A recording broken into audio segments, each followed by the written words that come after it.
আসসালামু আলাইকুম গাইস। আজকে আপনাদেরকে দেখাবো এত সুন্দর একটা গ্রামের চিত্র, যেটা কিনা আপনারা অনেকেই অনেক বছর ধরে মিস করতেছেন, হয়তো বা যারা এখনো দেশের বাইরে আছেন কিংবা যারা শহর বন্দরে দীর্ঘ সময় ধরে আছেন, তারা হয়তো বা এরকম গ্রামের চিত্রগুলো খুব মিস করে। তো আমি আপনাদের সামনে এত সুন্দর এই গ্রামটার চিত্রগুলো তুলে ধরবো। দেখুন, আপনারা একটু ধৈর্য সহকারে ভিডিওটা দেখুন, তাহলে বুঝতে পারবেন যে আসলে গ্রামের চিত্রটা আসলেই কত সুন্দর, কত নিবিড়। তো এরপর আমি রাস্তা দিয়ে হাঁটতেছিলাম, দেখতেছিলাম রাস্তার পাশে অনেক সুন্দর সুন্দর সবুজ গাছগাছালি, পরিবেশটা আসলে মনোমুগ্ধকর ছিল। তো আমি এখানে ভিডিও করতেছিলাম জাস্ট আপনাদেরকে সামনে একটু তুলে ধরার জন্য। আপনারা যদি ভালো লাগে অবশ্যই আপনারা জানাবেন যে কীরকম হয়েছে।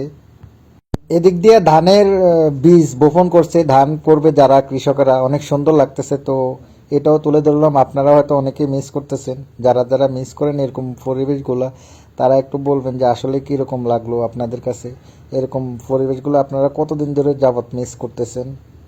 এদিক দিয়ে দেখেন রাস্তার পাশেই কত সুন্দর বাতাস। হ্যাঁ, এরকম আপনার পরিবেশ বান্ধব বাতাসটা আসলে এটা সচরাচর সব জায়গায় পাওয়া যায় না। এটা শুধু তারাই উপভোগ করতে পারে যারা একমাত্র গ্রামে বসবাস করে।